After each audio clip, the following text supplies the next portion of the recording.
Mars colonization. The complete story.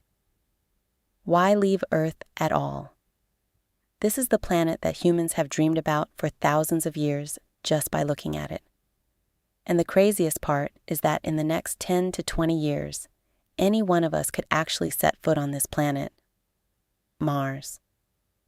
Earth is already so beautiful, so why do we even need to go to Mars?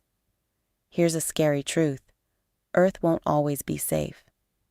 66 million years ago, an asteroid wiped out the entire dinosaur species in a single impact. If something like that happened today, human civilization could be wiped out in an instant.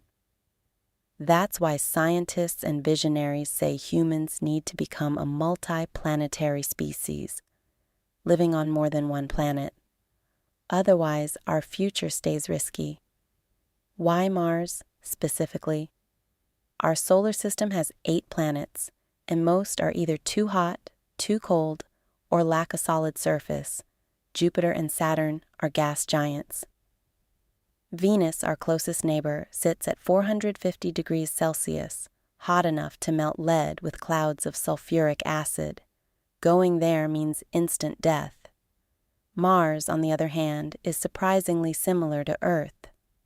A day on Mars is 24 hours, 37 minutes, almost identical to Earth. It has seasons, just like Earth. Its surface is solid. We can walk and build on it. It has water, as ice, at the poles and underground. It's relatively close, about 225 million kilometers away on average. The real challenge, getting there and surviving. A rocket takes 7 to 9 months to reach Mars, and launch windows only open once every 26 months due to orbital mechanics. If something goes wrong mid-mission, there's no quick way back. You're stuck there for months. That's why some call it a one-way ticket. What you'd face on arrival: thin atmosphere, only approximately 1% as thick as Earth's, and 95% carbon dioxide.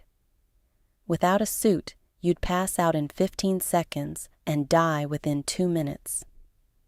Extreme cold. Average temperature of minus 60 degrees Celsius, dropping to minus 125 degrees Celsius at times. Radiation. Mars has no magnetic field to block cosmic and solar radiation. 1 year there exposes you to as much radiation as 8 years on Earth, sharply raising cancer risk. Mars is a hostile environment that fights you at every turn. So why go? The plan to get there. SpaceX and Starship. Elon Musk's SpaceX aims to build a self-sustaining city on Mars for up to 1 million people. Central to this is Starship, the most powerful rocket ever built, capable of carrying 100 to 150 metric tons to Mars, and fully reusable, which dramatically cuts costs compared to old single-use rockets. The rollout plan. Unmanned missions deliver supplies and equipment. First crewed mission, 10 to 20 astronauts, sets up basic infrastructure, habitat modules, oxygen generation, solar panels, water extraction. Where will people live? Early astronauts will live in prefabricated, pressurized habitats shipped from Earth. But long-term, shipping everything from Earth is too expensive.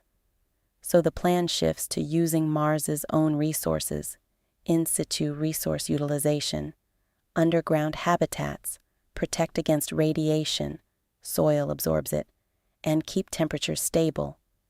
3D printed buildings. Robots use Martian soil, rich in iron and minerals, to print structures before humans even arrive. Water. The key to everything. Water is needed for drinking, farming, and generating oxygen via electrolysis. Even rocket fuel can be made from it. The good news: Mars has substantial ice at its poles and underground. The plan is to drill, heat the ice into water, then purify it. Food. Farming on a toxic planet. Martian soil contains toxic perchlorites, so direct farming isn't possible. Instead, scientists are using hydroponics and aeroponics, soil-free growing in nutrient-rich water, LED lighting for artificial sunlight. In fully controlled environments, NASA has already grown lettuce successfully on the ISS, proving the technology works. Terraforming, the multi-generational dream. Terraforming means transforming Mars to be Earth-like, thickening its atmosphere, raising temperatures, generating oxygen. It's theoretically possible, but would take hundreds to thousands of years. Proposed methods include detonating nuclear bombs at the poles to melt ice and trigger a greenhouse effect, giant orbital mirrors focusing sunlight on the poles, factories continuously producing greenhouse gases. Timeline organization targets SpaceX, first unmanned Starship landing, 2026 to 2028. SpaceX, first humans, 2030. Small colony, approximately 1,000 people. By 2050, NASA first crewed mission. Late 2030s, more conservative. China first Chinese astronauts on Mars. 2030s. Longer-term outlook, 2030s. First small human team, stays months, returns 2040s. Permanent research outpost, 2050s. First proper colony, approximately hundreds of people, 2060s to 2070s. Colony expands to thousands end of century, potentially a full city with millions of residents. Who goes, and what life looks like. Early missions will send trained astronauts and scientists. Eventually, as the colony grows, ordinary civilians could go too. Musk has said he wants a ticket to eventually cost about as much as an average house.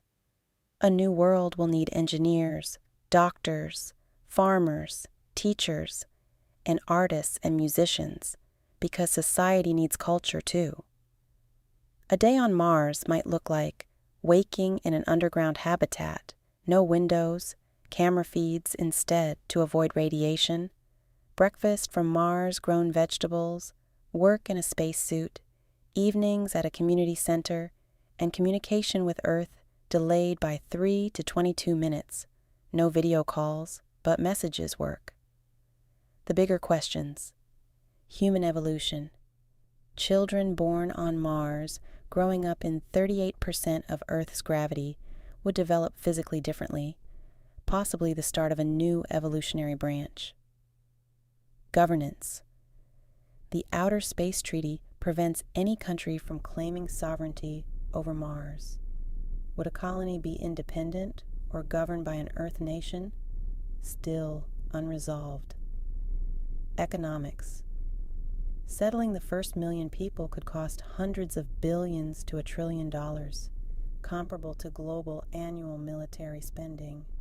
Mars could eventually be profitable too, through rare minerals and easier asteroid mining nearby. Closing thought, Mars colonization isn't just a scientific achievement. It's an extension of humanity's exploring spirit. We're the species that walked out of Africa, crossed oceans, and climbed mountains. Going to Mars is simply the next step. Some argue we should fix Earth's problems first, a fair point, but exploration and problem solving have always moved together. One doesn't require abandoning the other. The Wright brothers flew the first airplane in 1903. Just 66 years later, in 1969, humans walked on the moon. Progress is exponential, not linear, and we may be the generation that witnesses the shift from a single planet species to a multi-planetary civilization.